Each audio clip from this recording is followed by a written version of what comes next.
好耶，又来给各位老铁做老铁的视频啦。本期视频的主角是创作体验服的波提欧。视频开之前，还是要跟大家声明一下，创作体验服的数据仅供参考，还请大家到时候以正式服正式上线的数据为准。多一句嘴，上一期知更鸟的视频，我是直接上传的灵魂到六魂的对比评测。视频上传后，有很多观众提出了一些视频里没有展示到的疑问，比方说知更鸟辅助 DOT 队会不会缺能量和缺战绩点之类的。但很可惜的是，由于那时我的知更鸟已经被拉到6星魂了，导致当时我无法再给大家补充0星魂知更鸟的实战视频来解决大家的这些疑问。所以从这一期波提欧的视频开始，以后我的新帖视频都会以下形式进行更新。在正式服新角色上线的前一个星期，我会先给大家带来0星魂角色的实战详细评测，放在视频的1P。先不拉星魂，大家可以在视频的评论区提出一些自己想要了解的视频里并没有展示到的比较关心的问题，届时我会专门再出一期视频对大家这些问题进行解答。等解决完这些大家关心的问题后，我会再在本期视频的2P补充新角色1星魂到6星魂的具体提升，这样的话就能完美的让所有观众都能在我这里对新角色有一个全方位的了解了。感觉我这种更新模式还不错的观众，可以给视频点一个免费的赞吗？非常感谢你的支持哦。还是老规矩，在正式深渊实战之前，我会给大家详细解读一下波提欧这个角色的技能机制，方便屏幕前游戏理解比较不足的玩家最快最详细的理解这一个角色。当然，如果你是新帖高手不想听我逼逼赖赖的，你可以跳到本期视频的6分18秒开始观看。波提欧的定位是5星物理巡猎，在实战中，波提欧的亮点是能够给对面造成高额的击破伤害，并且自身就可以给对面添加物理弱点，可以改变原超击破队需要看弱点上 C 位的缺陷。概括完定位，我们来说一下它的技能。先来说它的普攻，非强化状态下的普攻是一个平平无奇的物理普攻，可以恢复战绩点。但是使用 E 技能，我们就可以开启强化普攻模式。强化普攻是无法恢复战绩点的。开启强化普攻之后，选择一个指定敌人进行决斗。不仅该指定敌人会受到波提欧的嘲讽，同时波提欧的强化普攻也只能攻击该敌人。如果波提欧的强化普攻攻击到已经被击破的敌方单位，那么波提欧会额外造成大量的击破伤害。这个大量击破伤害就是波提欧这个角色的主要输出来源，占所有输出来源的80%，大家一定要注意。那么这个强化普攻模式要怎样才能结束呢？分为2种情况。第一种情况，波提欧自身行动2回合后，强化普攻模式结束。第二种情况，如果和波提欧决斗的敌人被击破，不管是被波提欧还是被队友击破，那么强化普攻模式也会结束。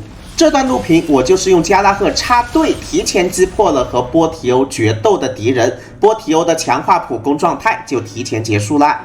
处于决斗状态的敌人被击破后，波提欧会给自身回能10点，并且获得一个叫做优势口袋的 buff， 最多可以叠加3层。优势口袋可以跨回合生效，不会因为进入新的回合而清空。每一层优势口袋都可以让它的削刃值提高50%，且每一层优势口袋都能大大提升我刚刚说的主要输出来源的击破伤害。说到这里，我插一句嘴，优势口袋可以说是波提欧这个角色的核心，有优势口袋的波提欧和没有优势口袋的波提欧完全就是天差地别的2个角色。来2段对比录屏吧。1层优势口袋的波提欧一次造成了17万的伤害，然后完全相同面板的波提欧3层优势口袋一次造成了33万的伤害，伤害直接翻倍。所以波提欧在实战中的操作手法为优先考虑击破敌人获得优势口袋，然后再进行后期输出。前期没有必要考虑太多输出，前期先叠口袋才是正解。好的，说完了 E 技能，接下来我们说一下 Q 技能和秘技。Q Q 技能非常简单，给指定敌人造成波提欧攻击力400%的伤害，并且添加2回合的物理弱点给指定敌人，然后再推调40%，很好理解吧？而秘技就更好理解了。使用秘技，在进入战斗之后，第一次使用强化普攻，也可以对指定敌方目标添加2回合的物理弱点。Q 技能和秘技就是这么的简单易懂。最后还有一些零零散散的额外能力。第一个额外能力，和波提欧决斗的敌人对波提欧造成的伤害提升15%，波提欧对他造成的伤害提升30%，其他敌人对波提欧造成的伤害降低30%。除此之外，波提欧还可以让自身的击破特攻转魔为暴击和爆伤。在击破特攻达到300%的时候，收益最大化，可以自带30%的暴击和150%的爆伤。这个数值给的很慷慨，可以让波提欧打击破伤害的同时，再打一些直伤进行锦上添花，还是非常不错的。不要觉得300%很难堆啊。实战中我随便带一个铜血主啊，波提欧我不带装光，带一个春水出生，随随便便击破特攻堆到400%，所以这个收益是肯定会吃满的。以上就是波提欧的所有机制详解了，希望对你有所帮助。那么接下来我们进入实战环节，我先给大家展示0+1的波提欧，再给大家展示0+0的波提欧哦。这一段录屏是0+1的波提欧打深渊12层，具体面板详情是这个样子的。你不要看着双爆好像很高的样子，其实暴击率减30%，爆伤减150才是真实面板的样子啊。开局先给对面没有物理弱点的怪物上一个物理弱点，然后主角继续破刃。OK， 加拉赫把和波提欧决斗的角色先给他破刃。然后波提欧就会叠上一层优势口袋，主角开大，软梅打一个点，然后续大招，加拉赫也可以开大插队了。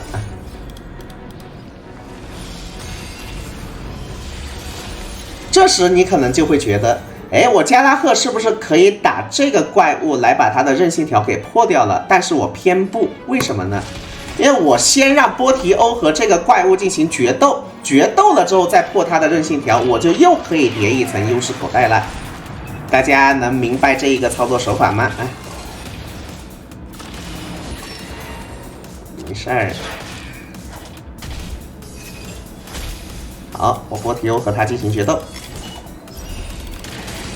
又叠一层优势口袋，26万伤害上去啊！主角打一个超击破，7万伤害。加拉赫普攻一下吧，软梅可以续一下一技能了。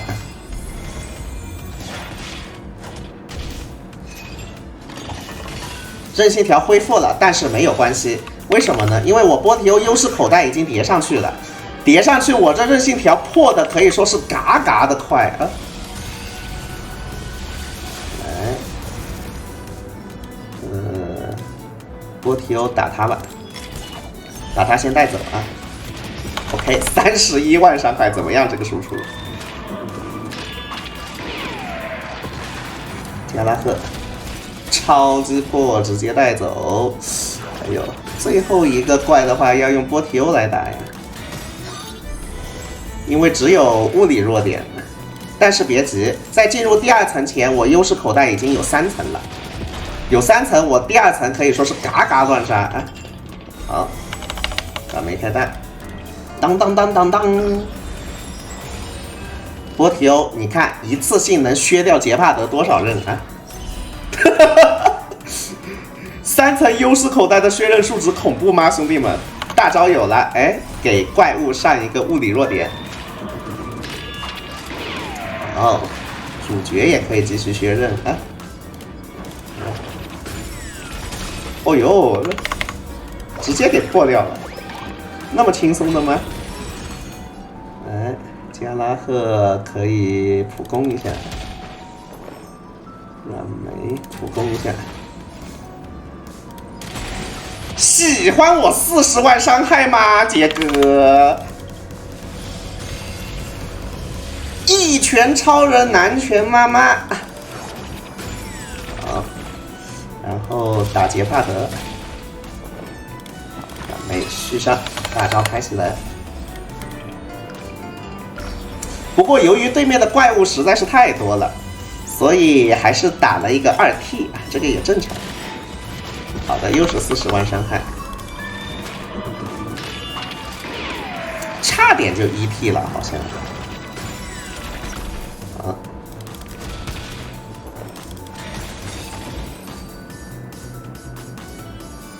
上半层打了一个2T， 展示完0+1的，接下来我给大家展示0+0的。我把光锥给它换成精炼5阶的春水出生，然后依然是灵魂啊。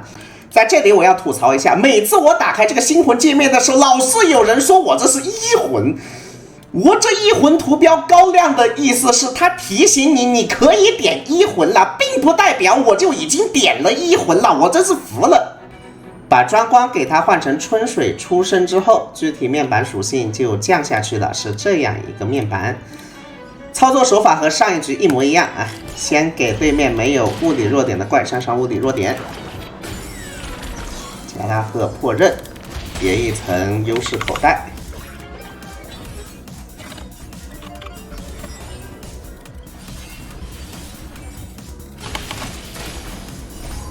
我会把波提欧的伤害和上一局带装光的伤害都放上来做一个对比的啊，来大家可以参考一下。OK， 春水出生是8万多，上一局装光好像是9万多哈。好，波提欧继续叠优势口袋，22万伤害。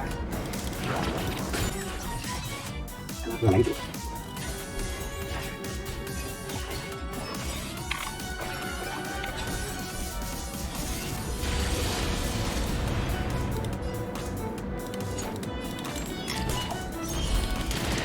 好的，3层优势口袋叠上了啊，然后继续加物理弱点，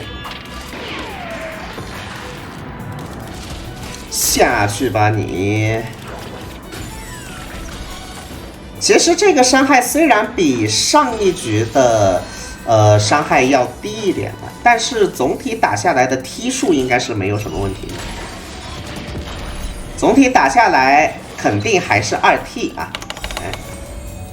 没开大，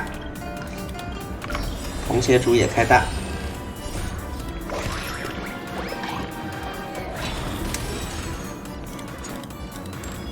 哎，这一大管韧性条看着真舒服啊！好，给怪物上一个物理弱点。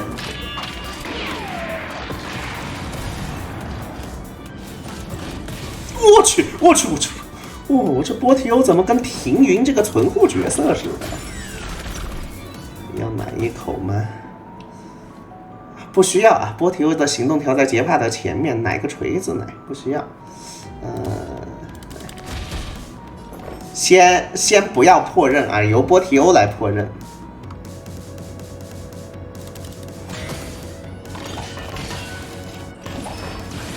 哦呦，刚刚应该破刃的，我差点跪了。操作失误，就当展示容错吧。OK， 来，好，同血主开弹。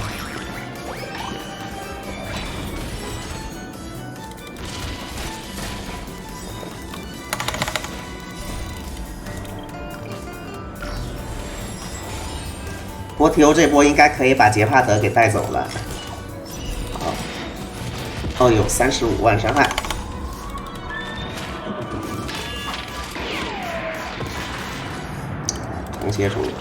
红血主的这超击破伤害也不容小觑啊！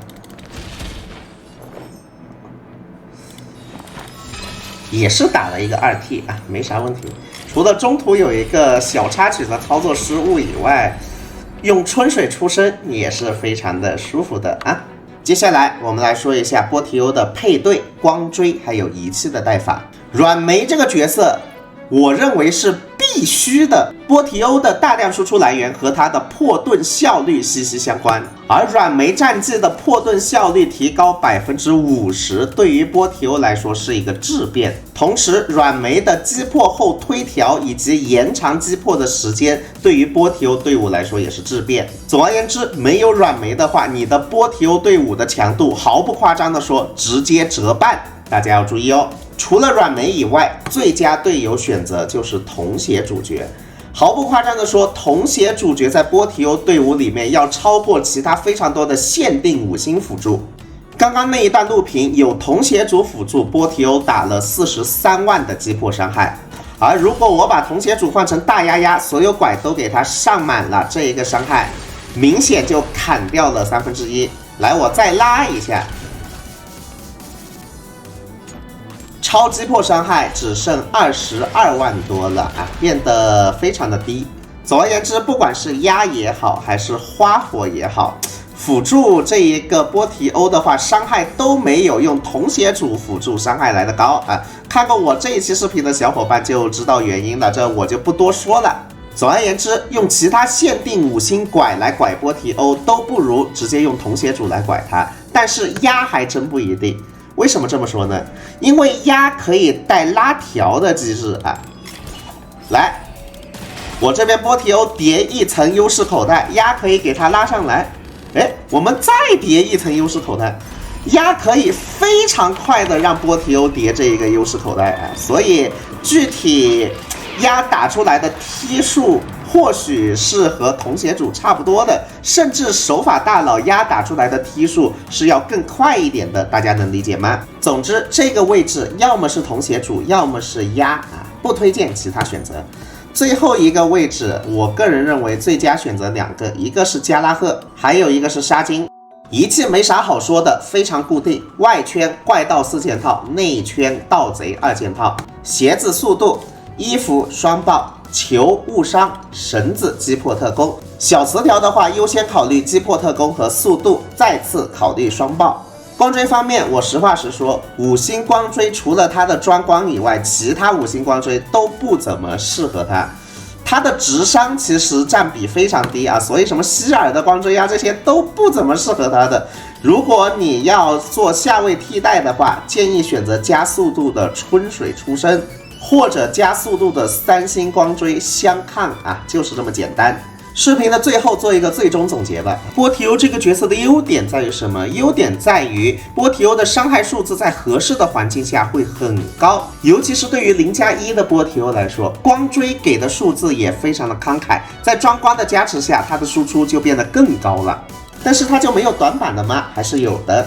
我举一个例子，像深渊11层这样的，所有怪物都没有误伤弱点。那虽然它大招可以上误伤弱点啊，但这一个呢就会时间拖得比较长。波提欧比较不适合打这种所有怪物都没有误伤弱点的副本。其次，我也说了，波提欧这一个角色需要叠口袋啊，它才会变得强势，所以呢，它启动时间会比较长。然后在战斗中解决完一个目标，要转火另外一个目标，也是比较考验操作的，这些都需要大家去注意。本期视频就给大家做到这儿，大家还有什么疑问的话，可以在评论区和弹幕里面发布啊。没啥疑问的话，我就把他的星魂点满，给大家展示他的星魂提升了。最后祝大家欧气满满，身体健康，再见。